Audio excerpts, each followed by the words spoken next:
네, 성도 여러분 안녕하십니까? 네, 오늘 2기 첫 번째 날입니다. 일과입니다.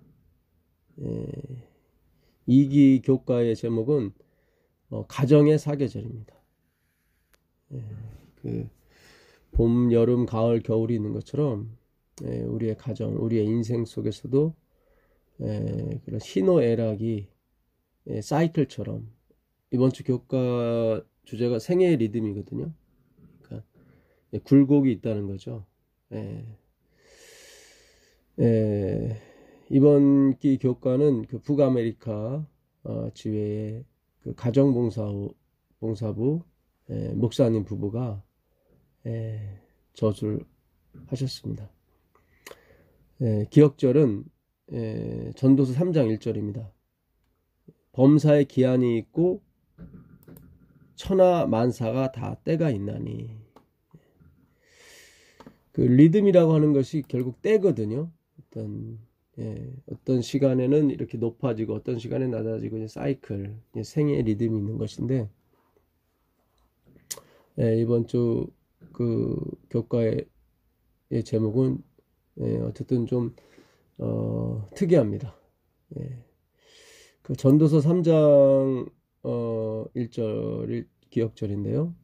때에 대해서 나오는 것이 전도서 3장입니다. 그러니까 이 전도서는 그 솔로몬이 나이가 많이 들어서 그가 60에 죽었는데요. 죽기 전에 쓴 책입니다. 그래서 어떤 인생의 희노애락이 많이 들어가 있습니다. 그리고 일의 결국 그리스도 하나님이라는 거죠. 그가 지혜가 있었을 때는 그걸 머리로서 깨달았지만 이 전도서를 쓸 때는 그게 가슴으로 내려온 것 같습니다. 날 때가 있고 죽을 때가 있으며, 전도 3장 2절입니다. 심을 때가 있고 심은 것을 뽑힐 때가 있으며, 죽일 때가 있고 치료시킬 때가 있으며, 칠 때가 있고 세울 때가 있으며, 울 때가 있고 웃을 때가 있으며, 슬퍼할 때가 있고 춤출 때가 있으며, 돌을 던져 버릴 때가 있고 돌을 거둘 때가 있으며, 안을 때가 있고 않는 일을 멀리할 때가 있으며, 찾을 때가 있고 잃을 때가 있으며, 지킬 때가 있고 버릴 때가 있으며, 찢을 때가 있고 꿰맬 때가 있으며, 잠잠할 때가 있고 말할 때가 있으며, 사랑할 때가 있고 미워할 때가 있으며, 전쟁할 때가 있고 평화할 때가 있느니라. 그러니까 이게 이 때에 대해서 나왔는데요. 사랑할 때가 있고 미워할 때가 있고 찢을 때가 있고 꿰맬 때가 있고, 그러니까 축복과 저주가 이렇게 사이클처럼 가는 거예요. 축복과 저주가. 그래서 하나님께서 우리가 이 측량 못하게 하셨죠. 열심히 했는데 가시왕건키가 나요. 열심히 살았는데. 또 어떤 사람은 느닷없이 어떤 횡재를 해요. 어떤 그런 것을 통해서 어떤 인간의 덧없음과 인간의 무가치함, 그리고 하나님의 주권에 대해서 우리가 생각하게 됩니다. 전도서 7장 14절에 보게 되면 형통할 날에는 기뻐하고 공고한 날에는 되돌아보라. 생각하라는 거죠. 그러니까 형통한 날은 기뻐하고 공고한 날은 생각해 보라는 거예요. 이 두 가지를 하나님이 병행케 하사 사람이 그의 장래일을 능히 헤아려 알지 못하게 하셨느니라. 그러니까 우리 그 율법주의적 생각은 기계적이죠. 굉장히 이쪽 옳은 길로 가면 계속 행복이 있는 것이고, 왼쪽으로 가면 불행이 있고, 이렇게 항상 이 극과 극으로 나누죠. 근데 어떤 사람은 오른쪽으로 가는데 욥처럼 아주 고난을 받을 때가 있어요. 시편 73편은 어떤 사람들은 뭐 생각지도 않은 부가 막 오고 막 그래요. 그래서 그 시편 기자가 처음에는 많이 헷갈려하고 자기도 넘어질 뻔했다고. 근데 성소에 들어갈 때야 그들의 결국을 보고 그가 깨달았다고 나오지 않습니까? 그러니까 우리가 어떤 법칙이 있는 게 아니에요. 이런 방법이 있는 게 아니에요. 그러니까 방법의 끝은 그리스도예요. 예수님이에요. 그러니까 우리의 가정의 어떤 행복과 이런 모든 끝은 어떤 방법에 있지 않습니다. 그래서 장래일을 능히 헤아리지 못한다는 게 그거예요. 이 방법으로 가면 이렇게 계속 행복한가 봐. 그래서 그 방법을 찾아갔단 말이죠. 근데 그렇지 않아요. 예. 그 16절에 보게 되면, 예, 지나치게 의인이 되지도 말고 지나치게 지혜자도 되지 말라. 어찌하여 스스로 패망하게 하려느냐. 지혜가 있으면 좋은데 지나치지 말래요. 그러니까는 방법이 하나님이 되지 못한다는 거예요. 그러니까 율법이 하나님이 되질 못해요. 이스라엘 백성이 율법을 그렇게 열심히 지켰지만 결국 예수님을 십자가에 못 박지 않았습니까?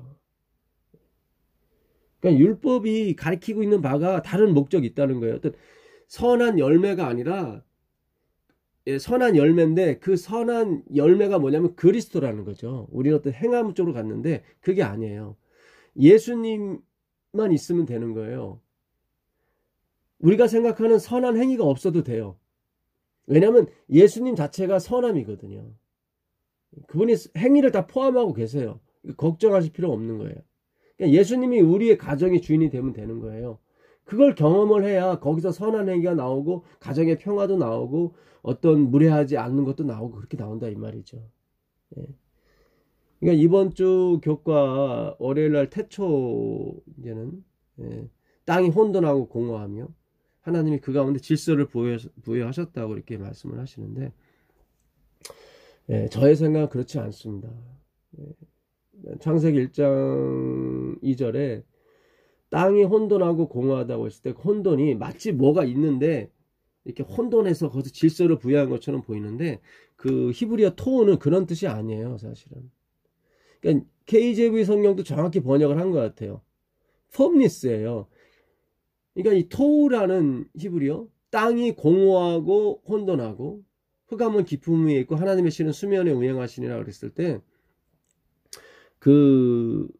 이 혼돈이라는 번역보다는 그 폼니스가 맞아요. 그러니까 무예요. 형태가 없어요. 폼 아시죠? 어떤 폼, 형태가 없어요. 공허하다는 것은 비어있다, emptiness예요. 그러니까 형태도 없고 비어있어요. 그러니까 땅은 없었다 이 말이에요. 그 얘기를 얘기하는 것입니다. 그럼 물이 있었지 않느냐? 아니에요. 이 창조가 첫 시작이 아니에요. 이 태초에는 지구의 태초에를 말하는 거예요. 그 전에 이미 어떤 사탄이 존재했었고 천사도 존재했습니다.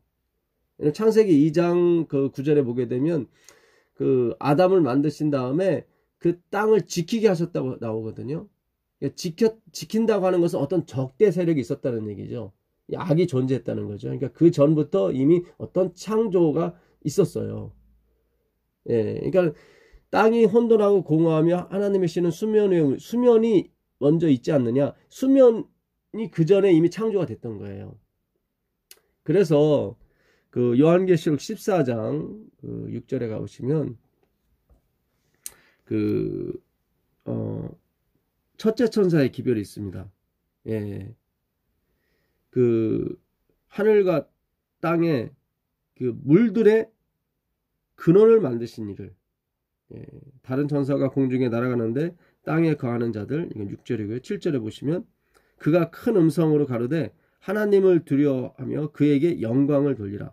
이는 그의 심판하실 시간이 이르렀음이니 하늘과 땅과 바다와 물들의 근원을 만드신 이를 경배하라. 여기 보면 물들의 근원이라고 나오거든요. 그러니까 물이 있기 전에 어떤 근원을 만드신 분이에요, 이분은. 그러니까 어떤 것이 존재했는데 하나님이 질서를 부여하신 게 아니라, 그렇게 돼버리면 하나님이 원인이 안 돼요. 그 전에 뭐가 존재했기 때문에 이렇게 되면 행위로 가는 거예요, 계속. 그러니까 내가 어떤 근거, 가치가 있기 때문에 하나님이 날 택하셨고 그걸 갖고 움직이셨다고 자꾸 생각함으로 말미암아 하나님이 90%, 내가 10% 이렇게 가져가는, 그런 형태의 신앙이 되거든요. 그렇지 않아요. 그러니까 이번 주 교과 그 저자분도 그런 질서의 부여에서부터 시작을 하셨기 때문에 이게 계속 이번 주 교과가 어떤 면에서 좀 무거워요. 왜냐하면 뭘 자꾸 하라고 그래요. 너가 남들한테 선한 일을 보여줘서 그 사람들이 전도를 받고, 너가 예수와 함께 있었던 것을 증명하라. 이런 식으로 간단 말이죠. 그렇게 돼버리면 안 돼요. 이렇게 되면 계속 무거워요. 계속 율법적인 요소만, 율법이 하나님이 돼버린단 말이죠. 내가, 인본주의적 사고죠. 내가 근거가 돼요. 그게 아니라, 땅이 혼돈한 게 아니라, 땅은 없었고, 비어 있었고, 형태도 없고, 비어 있었어요. 그러니까 무였어요, 무. 이 토란 이걸 사전에 찾아보면 무라고 나와요. 무가치하다. 가치가 없다. 형태가 없다. 이런 뜻입니다. 물론 혼돈이라는 뜻도 약간은 있어요. 그러나 전체적인 뜻은 뭐냐면 폼리스예요. 형태가 없었어요. 무예요. nothing이었어요. 거기서부터 하나님이 창조를 시작하신 거예요. 무에서부터. 이래야 모든 게 맞아떨어져요. 그러니까 우리가 가정에서 화목하고 물에 향치 않고 사랑을 주고 하는 모든 것들이 그가 먼저 사랑을 집어넣어줘야 돼요. 그래야 그 사랑이 우리한테 오는 것입니다. 그러니까 창세기 22장 1절에도 하나님이 아브라함을 시험하셨다고 나오는데 시험, 나사라는 이 히브리어인데 이 시험은 테스트예요. 프로브, 증명이에요. 그러니까 이 무슨 시험이냐면 그러니까 자기가 받은 것을 시험하는 거예요. 그러니까 하나님으로부터 받은 것을 시험하는 거예요. 내가 스스로 노력하고 어떤 만들어진 걸 시험하는 것이 아니라 있어진 것, 그러니까 하나님이 내게 주신 것을 증명하는 거예요. 그러니까 너무 쉬운 거죠, 사실은. 그러니까 하나님이 안 주셨으면 하나님이 테스트를 안 하세요. 그러니까 하나님이 넣어 주신 것을 시험하는 거예요. 이게 굉장히 중요하고 깊은 내용인데, 우리 청취하시는 성도님께서 잘 이해하시길 바라겠습니다. 그러니까 아브라함에게 뭔가를 넣어주셨어요. 어떤 믿음이라는 걸 넣어주셨어요. 그리고 테스트하는 거예요. 이게 이제 나중에 이제 도키미온, 나중에 야고보서 1장에 너희가 시험을 만났을 때 온전히 기뻐하라 할 때 그 시험이거든요. 이게 트라이얼 테스트라고 그래요. 그러니까 문 왁구에 안 맞아요. 그래서 트라이얼 테스트, 마지막 그 정리를 해요. 대패질로, 목수가. 대패질을 한 다음에 시험을 해봐요. 딱 껴놔요. 그럼 맞겠죠. 그때 쓰는 말이 나사, 시험이에요. 그러니까 다 깎아놓고 이게 맞는지 안 맞는지 다 치수대로 깎아놨어요. 그리고 끼는 작업이에요. 그러니까 너무 간단한 작업이 쉬운 작업이에요. 어려운 게 아니에요. 그러니까 우리가 예수님 안에만 있으면 모든 게 다 쉽고 간단해요. 그래서 그 예수님 밖에서 그러니까 자꾸 하나님은 질서만 부여하시는 분으로 우리가 오해를 한단 말이죠. 그게 아니에요.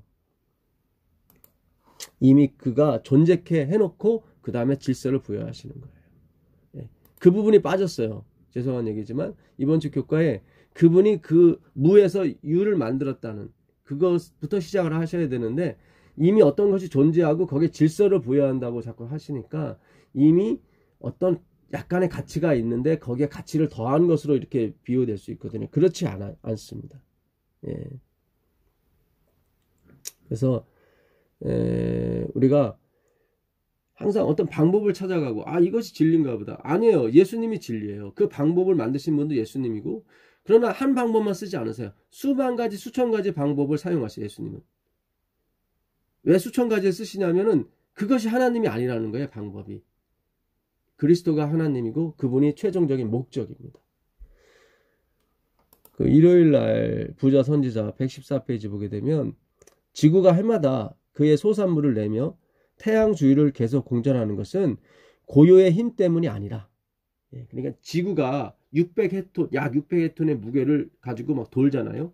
그것은 지구가 어떤 에너지를 갖고 있는 게 아니라 물론 그 안에 불덩이 에너지가 있긴 하죠. 그러나 실제적으로는 하나님의 손이 그 유성들, 지구들을 인도하고 계신다는 거예요. 이게 맞는 거예요. 이게. 그러니까 우리가 겉으로 보기에는 하나님이 어떤 행성들이 원래 있었는데 거기에 질서를 부여하신 것처럼 보이잖아요. 그게 아니라 물론 그것도 있는데 그거는 중간 단계고 맨 처음에 욥기 38장 38장에 보게 되면 내가 온 우주의 다림줄, 그 기초를 놓기 시작했을 때, 지구를 만들고 수성을 만들고 태양을 만들려고 이렇게 그 밑그림을 그리고 있을 때 그 얘기를 하시거든요. 너는 어디 그때 너 있었느냐? 우리는 없었죠. 그래서 다시 전도서로 가보시면 지나치게 지혜자도 되지 말고 지나치게 무지한 자도 되지 마라. 지나치게 악인이 되지도 말며 지나치게 우매한 자도 되지 말라. 어찌하여 기한 전에 죽으려 하느냐. 아마 죄 졌더니 뭐 하나님이 벌하지도 않고 뭐 괜찮네 막 져야겠네. 그렇게 해서 하지 말라는 거예요.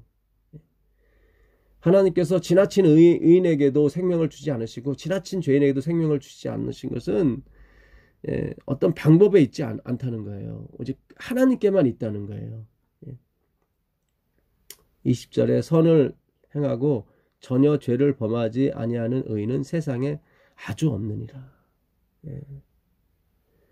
그러니까 세상에는 선을 행하고 전혀 죄를 범하지 않는 그런 의인이 없습니다. 그러니까 의인은 의인인데 죄를 범하는 의인이 있다는 거예요. 선을 행하고 전혀 죄를 범하지 아니하는 의인은 세상에 없다. 근데 하나님 의인이라고 그러잖아요. 그래서 로기조마 여겨주는 거예요. 죄가 있는데 죄가 없는 것처럼 여겨주시는 거예요. 왜요? 예수님 때문에. 예수 안에 있기 때문에. 예수님께서 다 그걸 도말하실 것이기 때문에. 그게 확실하기 때문에 그렇게 말씀하시는 겁니다. 전도서 3장 9절에 일하는 자가 그 수고로 10절입니다. 하나님이 인생들에게 죄송합니다. 11절입니다. 하나님이 모든 것을 지으시고 때를 따라 아름답게 하셨고 또 사람에게 영혼을 사모하는 마음을 주셨느니라. 그러나 하나님의 하시는 일의 시종을 사람으로 측량할 수 없게 하셨도다. 그렇죠. 그러니까 하나님의 하신의 시종, 어떤 때는 사랑하게 하시고 어떤 때는 미워하시는 것처럼 보이고 어떤 때는 심으시고 어떤 때는 뽑으시고 이렇게 우리로서는 측량이 안 되는 거예요. 그걸 하나님의 주권이라고 하는 것입니다. 그 주권을 인정해야 되는 거예요. 하나님이 미워하게 하실 때도 있고 사랑하게 하실 때도 있는 거예요. 범사의 때와 기한이 있는 거예요. 14절에 무릇 하나님의 행하시는 것은 영원히 있을 것이라. 그렇죠. 더할 수도 없고 덜할 수도 없나니 하나님이 이같이 행하심은 사람으로 그 안에서 경외하게 하려 하심인 줄을 내가 알았도다. 그러니까 하나님이 하시는 일은 더할 수도 없고 뺄 수도 없고 그런 것입니다. 그러니까 그분만이 진리예요. 왜냐하면 그분이 창조자이기 때문에 그래요. 그분에게만 에너지가 있기 때문에 그런 것입니다. 우리는 항상 우리가 보이는 때를 찾죠. 예수님의 어머니도 예수님께 요한복음 2장 4절에 3절이죠. 포도주가 모자란지라 예수의 어머니가 예수에게 이르되 저희에게 포도주가 없다 하니 예수께서 가라사대 여자여 나와 무슨 상관이 있나이까 내 때가 아직 이르지 못하였나이다. 우리는 항상 내가 심고 거두고 사랑하고 미워하고 안고 않는 것을 멀리하고 전쟁하고 평화하고 어떤 우리의 눈에 보이는 때만 바라요. 그래서 하나님을 모르는 거예요. 눈에 보이는 때에만 집착을 하기 때문에 우리가 하나님의 때를 모르는 것입니다.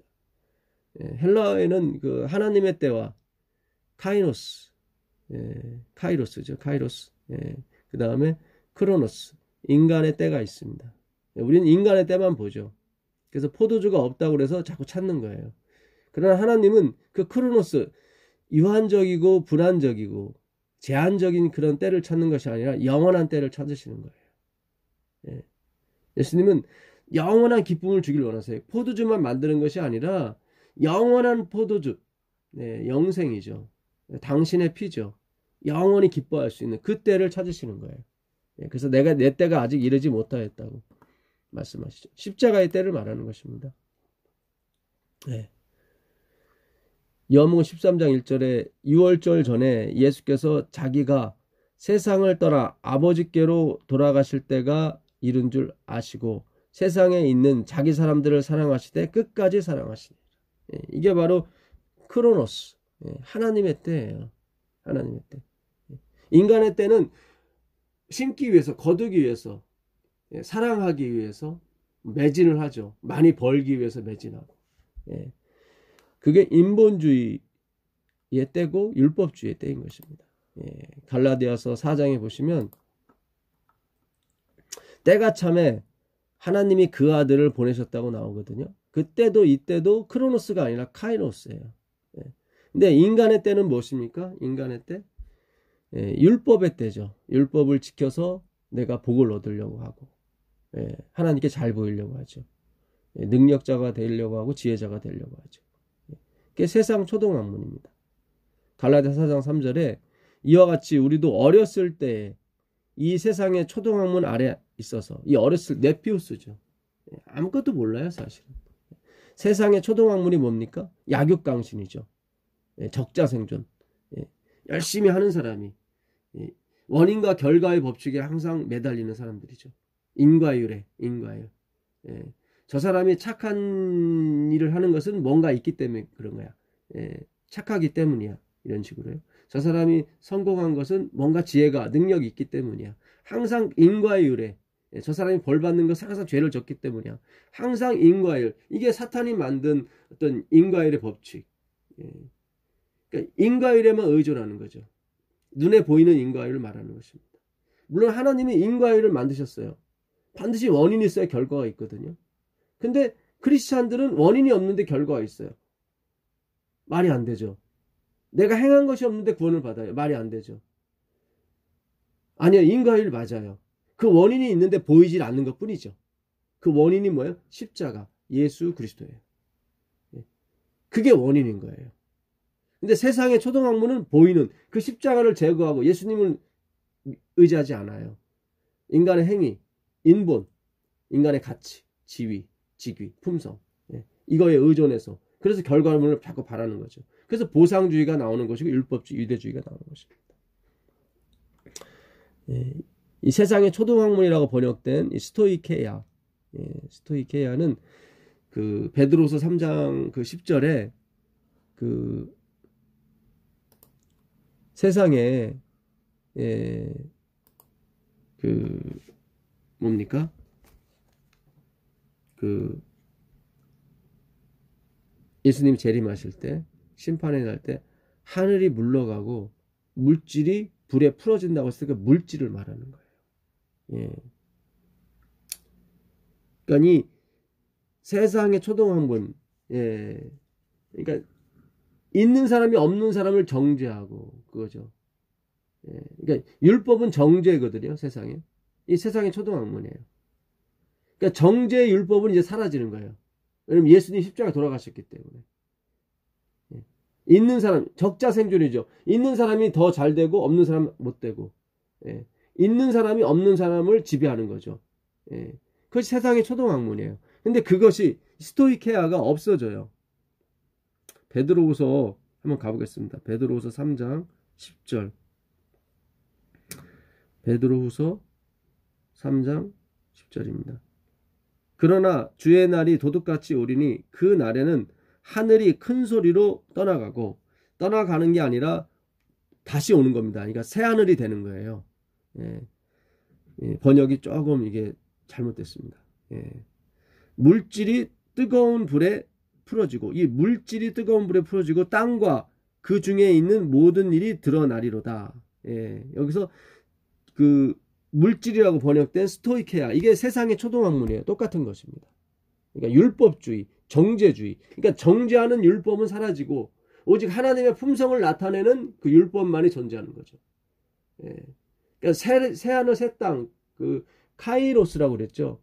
형태는 그대로 있는데 본질이 바뀌는 거죠. 율법은 있어요. 율법은 그대로. 십계명이 있는데 그 십계명의 내용이 정죄에서 무엇으로 하나님의 사랑을 표현하는 쪽으로 이렇게 그것만이 존재하게 되는 것입니다. 그래서 인본주의, 세상의 초등학문, 물질주의고 유대주의, 이것은 이 아래서 종노릇했어요. 우리가 그거 안 하면 죽으니까 종노릇하였더니 때가 참에, 하나님의 때가 이름에 하나님이 그 아들을 보내서 여자에게서 나게 하시고 교회에게서 나게 하시고 율법 아래 나게 하신 것은 율법 아래에 있는 자들을 속량하시고 우리로 아들의 명분을 얻게 하려 하심이라. 예. 너희가 아들임으로 하나님이 그 아들의 영을 우리 마음 가운데 보내사 아버지라 부르게 하셨느니라. 예. 그러니까 우리가 하나님의 자녀가 되는 권세를 받게 되죠. 어떻게 해요? 율법 아래 나신 그리스도 하나님 때문에 그렇죠. 그러니까 우리가 다 율법 아래 갇혀 있는데 하나님이 오셔서 율법에게 삭스를 지불했죠. 사망이라는 삭스를 지불하시고, 예, 그리고 율법에서 우리를 해방시켜 주신 거죠. 그래서 우리는 정죄의 율법으로서는 해방이 됐습니다. 율법의 정죄를 받지 않아요. 그러나 어떻게 사랑의 율법 안에 있게 되는 것입니다. 사랑 안에 율법. 그게 예수 그리스도죠. 예, 예수 그리스도. 그래서 우리가 천국에 가게 되면 정죄의 율법은 사라집니다. 왜냐하면 죄가 없기 때문에. 율법은 디모데전서 1장 8절에 정죄를 위해서 주었다고. 그러니까 의인이 아니라 죄인 때문에 주어진 거라고 얘기하거든요. 예. 그래서 우리가 이 원인을 항상 하나님께 둬야 되는 것입니다. 그러니까 하나님이 우리 마음의 창조, 예, 흑암은 깊음 위에 있고 하나님의 신은 수면 위에 운행하셨단 말이죠. 아무것도 없는데 흑암뿐인데 거기서 창조가 시작이 되는 거예요. 그러니까 내가 나띵이 되고 내가 아무런 가치가 무로 돌아가야 하나님이 우리 마음에 부어주기 시작하세요. 무엇을? 사랑을, 새로운 창조의 역사를 시작하십니다. 월요일날 설교와 강연 2권 305페이지에 보시면 날마다 우리에게 임한 그리스도의 축복으로 우리는 하늘의 복된 빛과 은혜를 우리 주변에 있는 모든 사람들에게 전해주는 통로가 되어야 한다. 이것만 듣게 되면 우리가 마음이 부담스럽죠. 아이고 이게 뭐 하늘의 복과 빛과 은혜 우리 주변에 있는 사람들에게 전해주는 통로가 되어야 된다. 항상 긴장하게 만들죠. 그러나 이걸 잘 해석하게 되면 그렇지 않아요. 날마다 우리에게 임한 그리스도의 축복 때문에 그런 거예요. 그러니까 축복을 먼저 받으셔야 된다 이 말이에요. 축복도 안 받았는데 이 통로가 되려고 하니까 힘들었죠. 그동안. 날마다 우리에게 임한 그리스도의 축복을 받으세요. 그걸 먼저 기대를 하시고 그걸 먼저 간구하셔야 된다니까요.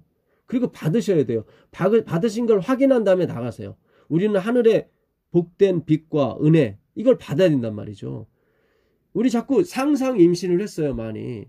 임신도 안 했는데 임신 된 것처럼 생각하고 막 애를 낳으려고 했단 말이죠. 그러니까 이게 막 150년 동안 이게 얽히고 섞인 거예요. 참 지금까지 참아오신 우리 성도분들이 정말 대견스럽고 대단하십니다. 이제는 우리의 낯쟁됨을 우리가 비어있음을 하나님께 정말 통곡하듯 고백하시고 날마다 그리스도의 축복을 받으십시오. 그리고 받지 못했으면 나가시면 안 됩니다. 예수님이 그러셨죠. 사도행전 1장 6절에 4절인가요? 거기 가보시면 사도행전 가보겠습니다. 사도행전 예수님이 40일간 제자들과 동행하신 다음에 이제 부활 승천하시기에 바로 직전이죠. 직전에 이렇게 말씀하십니다. 4절에 사도와 함께 모이사 그들에게 분부하여 이르시되 예루살렘을 떠나지 말고 내게서 들은 바 아버지께서 약속하신 것을 기다리라. 여기 나오잖아요. 아버지께서 약속하신 것 성령 하나님이죠. 성령을 기다리라. 떠나지 말고. 그러니까 예수님이 부활하신 걸 보고 이들이 전도하려고 나가려고 했거든요. 근데 하나님이 막으세요. 지금 가면 안 된다고. 너희가 지금 받은 것은 요한의 물로 된 침례다. 그거 가지고는 안 된다는 거예요. 요한은 물로 침례를 베풀었으나 너희는 몇 날이 못 되어 성령으로 침례를 받으리라. 그 성령이 임하시면 너희가 권능을 받고 사마리아와 유대와 땅끝까지 이르러 내 증인이 될 것이다. 그러니까 예루살렘과 사마리아와 땅끝까지 동시다발적인 것입니다. 그러니까 성령을 받기까지는 이 예루살렘 안에 계속 머물러 있으라는 거예요. 하늘의 복과 하늘의 은혜, 하늘의 빛을 받기까지는 기다리셔야 되는 것입니다. 예수님도 그렇게 강권하시는 거예요. 아니, 이 기쁜 소식을 다가 전하려고 하는데 예수님 막으시잖아요. 안 돼. 약속하신 것을 받을 때까지는 기다려. 수요일날 가르폰 기별 1권 132페이지입니다. 참으로 그리스도를 바라보는 자들은, 여기 참으로가 왜 썼는지 이제 아시겠죠? 참으로 그리스도만이, 그분만이 움직이셔야 된다는 생각, 그분만이 우리에게 주셔야 우리가 움직일 수 있다는 생각, 하나님이 먼저 일하셔야 우리가 일할 수 있다는 생각. 예수님 항상 그러시잖아요. 내가 하는 것이 내가 아니요 내 안에 계신 아버지께서 당신의 일을 하시는 것이다. 아버지께서 일하시니 나도 일한다. 항상 먼저 아버지가 먼저 갔단 말이죠. 그게 참으로 그리스도를 바라보는 자들의 자세인 것입니다. 참으로 그리스도를 바라보는 자들은 주님의 영으로 말미암아, 성령이죠, 그분의 형상으로 변화함을 받게 될 것이며, 그리스도 예수 안에서 장성한 분량에 이르는 남녀로 성장하게 될 것이다. 아멘입니다. 이렇게 하나님이 먼저 시작하셔야 된다고 하는 생각을 갖고 이 글을 읽게 되면 너무 좋은 거예요. 이 글이요. 엘렌 G 화이트의 모든 글이 마찬가지인 거예요. 너무 좋은 거예요. 근데 우리가 이미 어떤 것이 있고, 그런 가치 하에서, 어떤 우리 갖고 있는 가치 하에서 하나님이 거기에 질서를 부여하는 것으로 시작을 하신다면 이게 많이 꼬이게 됩니다. 그게 아니라 우리 안에 있는 가치도 하나님이 먼저 만들어 주셔야 되는 거예요. 그리고 그 다음 두 번째가 하나님이 질서를 거의 부여하시는 거예요. 그러니까 첫 번째 창조가 먼저 있어야 된다는 말씀을 제가 다시 한번 말씀드리는 것입니다. 목요일날 교육 70페이지입니다. 이렇게 복된 가마를 사람들에게 끼치기 위하여, 그렇죠, 이렇게 복된 가마를 받으시는 거예요. 그런 다음에 나가서 전하는 건 너무 쉬운 거예요. 이렇게 복된 가마를 사람들에게 끼치기 위하여 하나님의 그릇이 된다는 것은 얼마나 가치가 있는 생애인가. 그렇죠. 너무 좋은 거죠, 진짜. 내가 이미 주어졌는데, 나에게 이미 그것이 왔는데, 내가 직접 손으로 만진 바 됐고, 요한이 그러잖아요. 요한 1장 1절 이하에 보게 되면 우리가 전하는 것은 우리가 만진 바고, 우리가 본 바고, 우리가 만진 바라 그랬잖아요. 다 체험된 거예요. 이 체험이 있은 다음에 가는 거예요. 그러니까 보기만 해도 좋은데, 요한일서 1장 가보겠습니다. 요한일서 1장 1절부터 보겠습니다. 태초부터 있는 생명의 말씀에 관하여는 우리가 들은 바요, 눈으로 본 바요, 자세히 보고 우리의 손으로 만진 바라. 여기 나오잖아요. 그러니까 우리는 듣기만 해서도 안 돼요. 태초에 생명의 말씀에 관하여는 태초가 나오죠. 우리가 들은 바요, 눈으로 본 바요, 들어야 되고 눈으로 봐야 되고요, 자세히 보고 우리의 손으로 만져야 된단 말입니다. 그러니까 세 단계, 듣고 보고 만지고 그리고 나가셔야 돼요. 이걸 성령의 체험, 성령의 경험이라고 하는 것입니다. 그거를 나가서 전하는데 얼마나 가치가, 그 그릇이 된다는 것은 정말 영광스러운 거죠. 너무 영광스럽고 찬양과 찬송만이 나오는 거죠. 그리고 이런 평생 사업의 결과를 영원한 나라에서 직접 눈으로 보는 것은 또 얼마나 가치 있는 일인가. 맞습니다. 이렇게 우리가 단지 낫싱이 돼서, 도구가 돼서, 정말 하잘것없는 붓이었는데 그 명필, 김정호를 만드신, 김정호의 김정호가 되시는 그 명필 예수 그리스도께서 나 같은 보잘것없는 붓을 가지고 어떤 당신의 그 구원의 구역, 은혜의 사역에 우리를 쓰신 바 되는 거죠. 그것이 얼마나, 그분의 영광스러운 사업에 우리가 참여하는 것이 얼마나 영광스럽고 얼마나 가치가 있어 보입니까? 내가 가치가 있어서 그런 게 아니라 그분이 날 가치 있게 만들어 주시는 거죠. 그래서 찬송과 경배가 나오는 것이고, 우리의 면류관을 그분 발 앞에 던질 수 있는 것입니다. 금요일날 재림신도의 가정 18페이지. 가정은 검소하되 언제나 유쾌한 말과 친절이 오가며 예모와 사랑이 영속적으로 머무를 수 있는 곳이 되어야 한다. 우리가 이전에 하나님의 사랑에 관해서 듣지 못했다면 죄송합니다. 이 구절이 굉장히 우리에게 어렵게 다가왔을 것입니다. 가정은 검소하되, 받은 거 없이 우리가 하나님의 사랑을 듣고 보고 만진 바 없이 이 글을 읽게 되면 굉장히 힘든 거예요. 우울해요.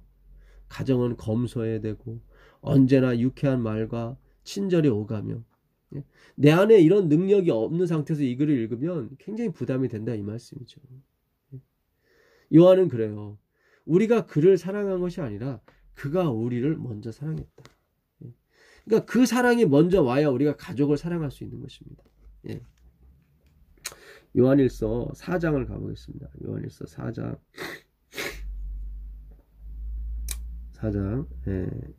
19절 보겠습니다.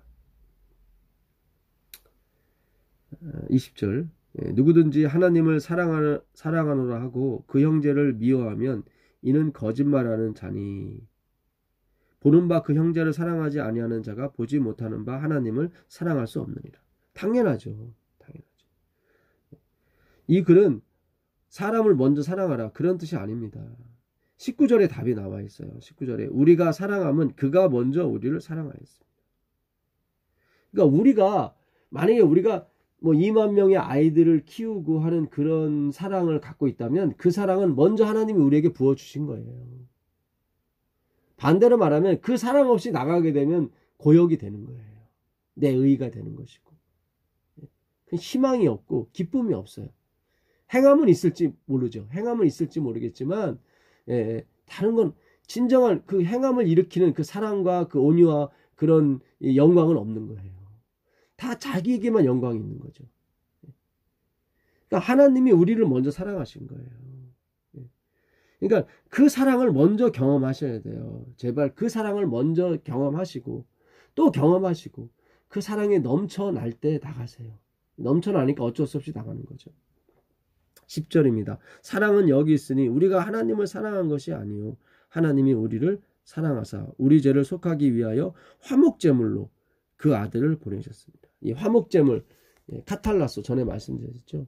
이 화목제물, 서로 다른 두 가지가 합치는 거예요. 근데 정확한 뜻은 교환하다예요. 익스체인지. 화목은 교환하다예요. 교환하는 걸 화목이라고 그래요. 그러니까 그분은 우리에게 생명을 주시고 우리는 죄와 사망을 그분에게 주는 거예요. 이걸 화목이라고 그러는 거예요. 우리는 죄와 사망을 예수님께 주시고 예수님은 뭐예요? 생명과 복을 우리에게 주시는 거예요. 이게 서로 교환이 돼야 된단 말이죠. 그걸 화목이라고 하는 거예요. 카탈라소, 아팔라소도 마찬가지고요. 똑같이 교환하다의 뜻이에요. 익스체인지가 1번 뜻이 교환하다예요. 교환하다. 여러분이 갖고 계신 죄와 사망, 우울한 이 모든 걸 다 예수 그리스도께 주시고 예수님의 뭐예요?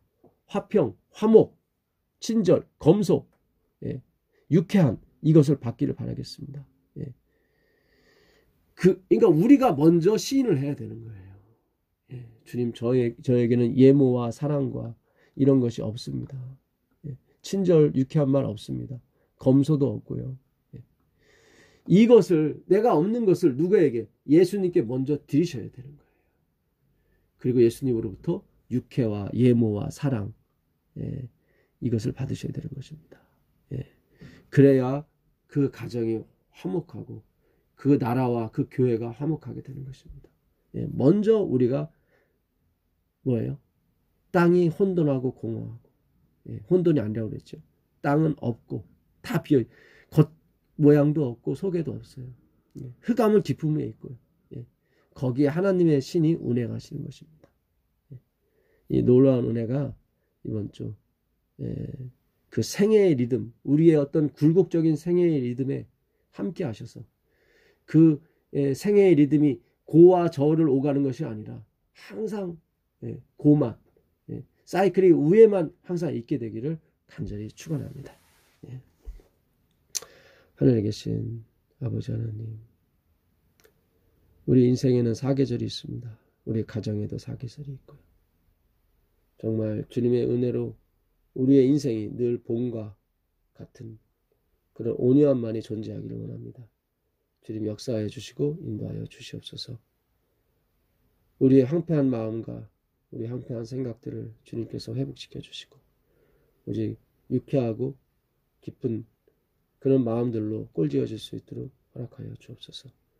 그리스도의 십자가의 은혜로 우리가 그리 됨을 믿습니다.